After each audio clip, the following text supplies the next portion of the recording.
계속해서 반등을 시도하고 있는 비트코인 결과는 좋지 않습니다. 꼬꾸라지고 있는 비트코인, 시장 분위기가 하루빨리 좋아질 수 있기를 바라보면서 오늘 영상 시작해 보도록 하겠습니다. 그리고 내일 같은 경우 제가 개인적으로 일이 있어갖고 친구 결혼식도 가야 되고 그래가지고 영상이 오후쯤 돼가지고 올라올 예정입니다. 방송 공지사항 참고를 해주실 수 있기를 바라고요. 이어서는 미국 장세부터 또 바로 살펴보도록 하겠습니다. 일제히 하락하고 있는 가운데 미국 달러가 상승세를 이어가면서 103.47포인트를 기록을 하고 있습니다. 달러가 하루빨리 다시 꼬꾸라져야 비트코인 및 알트코인들도 힘을 낼 수 있을 것인데, 한편 비트코인 같은 경우는 43,000달러대에서 다시금 미끄러지면서 42,634달러에서 거래가 진행이 되고 있습니다. 이더리움은 2,531달러.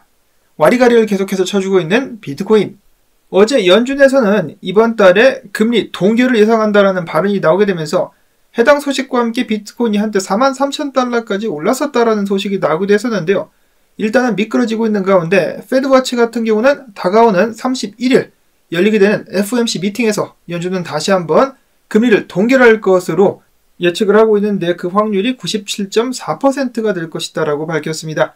개인적으로는 더 이상의 금리 인상은 불가능하지 않을까라는 생각이 드는데요. 국방 예산 가장 많이 쓰는 나라가 어디? 미국인데 미국은 빚에 대한 이자를 국방 예산보다 더 많이 내고 있다라고 몇 차례 말씀을 드렸었습니다. 그리고 얼마 전에 보니까 몇몇의 은행들이 연준을 대상으로 소송을 진행한다는 소식도 나온 것 같았었는데, 자, 아무튼 금리 인상은 힘들고 금리 동결 끼케야 금리 동결하게 되지 않겠느냐. 그리고 올해 금리 인하 발표가 나올 것 같은데요. 마찬가지로 이미 여러 차례 경고가 나왔었던 부분이죠. 금리 인하와 기업 이익 하락은 같이 온다. 금리 인하가 진행됐을 때 미국 증시 함께 떨어졌었다. 미국 증시가 반등하기 위해서는 양적 완화가 다시 시작이 되어야만 하는데, 누가 봐도 양적 완화는 앞으로 다시 할 수밖에 없겠죠. 대통령 선거 등등이 있기 때문인데, 그렇기 때문에 미국 증시든 암호화폐든 이번에 떨어지게 되면은 줍줍할 수 있는 기회라는 것을 다시 한번 기억을 해야겠습니다. 양적 완화는 정해진 수순이다. 자, 그 다음으로 암호화폐 전체 시장에 긍정적인 소식 나왔습니다. 코인베이스와 치고받고 있는 SEC. 법원에서 SEC는 다시 한번 개망신을 당할 준비를 하고 있다고 하는데요. 소송 담당 판사가 이렇게 이야기를 했습니다. SEC가 주장하고 있는 1933년도에 나온 증권법, 시대에 너무 뒤떨어진다. 암호화폐와 같은 새로운 기술을 허용할 수 없을 것이다. 적용하기가 정말 힘든 법이다. SEC는 또 그리고 브리핑에서 하위 테스트의 법적 근거에 대한 반대 의견을 제시하지도 않았다. 아울러 일부 아미쿠스 브리프는 SEC보다 더욱더 훌륭하게 디파이나 스테이킹을 설명했다. 암호화폐 관할권을 주장하고 있는 SEC보다 아미쿠스 브리프를 통해서 몇몇 기업들이 오히려 디파이나 스테이킹에 대해서 잘 알려줄 수 있었다라고 이야기를 했었다는 것인데요. 정말 SEC 니네는 뭐하는 놈들이냐라고 이야기를 하는 듯합니다. 1933년도와 2024년도 차이가 엄청나게 나죠. 예를 들어서 그때 나왔었던 자동차랑 지금 자동차랑 비교를 해봐도 그 차이가 어마어마할 것이며, 인터넷은 물론이며 컴퓨터 같은 것도 보십시오. 스마트폰 완전히 다른 세상에 살고 있는데 구닥다리 법을 들고 나와가지고 암호화폐는 자기들 권한 아래 있다라고 하니까 판사도 어처구니가 없겠죠. 해당 소송에서 만약에 코인베이스가 승소하게 된다면 알트코인들 부흥 크게 한번 오게 될 수 있을 것이다라고 많은 커뮤니티 멤버들이 기대를 하고 있습니다. 이어서 현물 ETF 거래량 같은 경우는 4일 만에 100억 달러를 돌파했다라고 하면서 이는 괄목할 만한 거래량이다 라는 평가들이 나와주고 있습니다.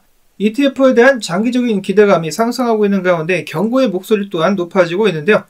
해당 ETF 출시 때문에, 현물 ETF 출시 때문에 기존의 전통 금융 트레이더들, 월가의 양아치들이 비트코인 숏 공매도 포지션을 구축하는 것이 훨씬 더 쉬워졌다라는 것인데요. 공매도 포지션 증가로 ETF 주식이 과잉 공급되면 ETF 가격이 하락이 오게 될 수 있고, 그러면은 현물 시장에서도 비트코인 매도 압력이 증가하게 될 수 있다는 것입니다. 이러한 경우 시장 참여자들은 저평가된 ETF를 매수하고 현물 비트코인으로 이를 상환된 비트코인을 다시 매도해가지고 차익을 얻을 수도 있다. 한마디로 온갖 편법이 판을 치게 될 수도 있다는 것입니다. 자, 이런 부분들은 굉장히 좀 좋지 않은 것 같은데, 공매도 치다가 뚝배기를 계속해서 터트려버려야 이것들이 이런 짓거리를 안 할 텐데 말이죠.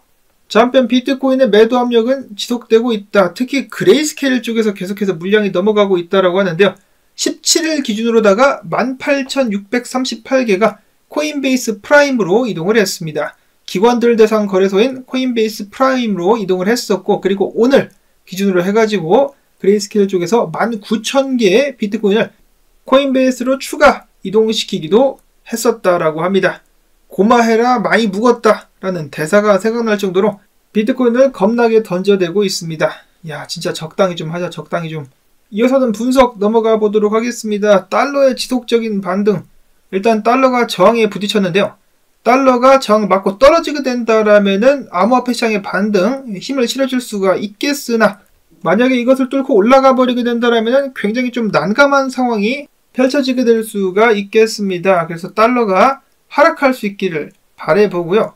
자, 그 다음에 비트코인 단기 분석에 대해서는 이렇게 분석가들이 이야기를 하고 있는데, 트레이더 팀 같은 경우는 떨어져가지고 다시 한번 이전 저점을 갱신하고 나면은 그때 반등을 기대해 볼 수 있을 것이다. 41,527달러까지 하락하게 될 것이다라고 예측을 했었고, 반면에 크립토 뉴보 분석가 같은 경우는 장세가 지루한 면이 있긴 하지만은 그래도 나는 아직 내 예측대로 일단 비트코인이 46,000달러 선까지 반등할 것이라고 본다. 이렇게 밝혔습니다.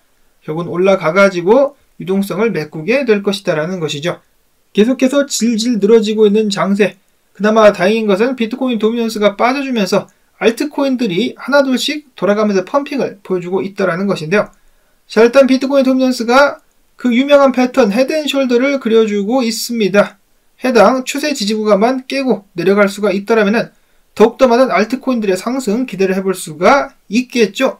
SEC와 코인베이스 소송 쪽에서 좀 좋은 소식 나와주면서 알트코인들 강한 상승세를 좀 보여줄 수 있으면 좋겠다. 무로 분석가 같은 경우는 니어 프로토콜 한번 쏴주지 않겠느냐 라면서 니어 프로토콜을 주목을 하고 있었고, 그 다음에 크립토 블렛 분석가는 갈라게임즈도 한번 갈 때가 됐다. 이런 식으로 상승 곡선을 그려주면서 역 헤드앤숄더 만들고 상승 한번 가주자라고 외쳤습니다. 다음으로는 팬텀 같은 경우도 추세저항 돌파하고 지지 확인하고 있기 때문에 상승 한번 보여줄 수 있지 않겠느냐. 이어서는 수인데요. 수이 같은 경우도 지금 중요한 구간에서 도전을 하고 있다. 해당 추세저항을 뚫을 수만 있다라면 추가적인 상승 기대해 볼 수 있을 것. 자, 다음으로는 솔라나입니다. 엊그제도 긍정적인 분석이 나왔었던 솔라나. 다시 한 방 쏴주기 위해서 준비를 해주고 있다. 솔라나 지속적인 상승 가지야라는 분석. 다음으로는 몇몇 개 잡코인들 준비를 해봤습니다. 분석가들이 주목하고 있는 잡코인들. 오늘은 탈중앙화 거래소 프로젝트 잡코인들인데요. 첫 번째로는 스마덱스입니다. 스마덱스 같은 경우도 계속해서 상승을 해주고 있는데 앞으로도 그 미래가 기대가 된다라는 것인데요. 저 같은 경우는 해당 프로젝트 이쯤 해가지고 100달러를 넣었습니다. 100달러 넣고 지금 지켜보고 있는 상황. 나중에 봐가지고 추가적으로 자금을 넣을 수도 있겠죠. 다음으로는 정말 많은 분석가들이 주목하고 기대를 한다라고 해가지고 저도 당연히 돈을 조금 넣어본 그런 프로젝트입니다. 로켓X라는 거래소인데요. 이 거래소를 사용해본 사람들은 혀를 내두를 정도로 굉장히 강력한 프로젝트이자 수합 거래소라고 합니다. 로켓X 거래소. 코인 티커는 RVF라는 코인인데요.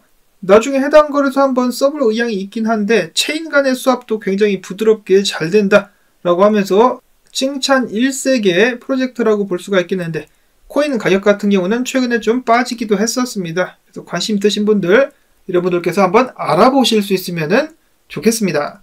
그리고 몇몇 분들께서 이 거래소에 대해서 질문을 해주셨는데, 잡코인들을 지금 현재 가장 많이 상장하고 있는 거래소가 논란의 중심에 있고 욕을 굉장히 많이 처먹는 맥스 거래소입니다. MEXC 이 거래소, 해당 거래소에서 잡코인들을 가장 많이 상장을 하고 있는데 망한다라는 소문이 굉장히 많이 돌고 있는 거래소이기도 하죠. 아직까지는 살아남고 있습니다. 그래서 저도 해당 거래소를 쓰고 있기는 합니다.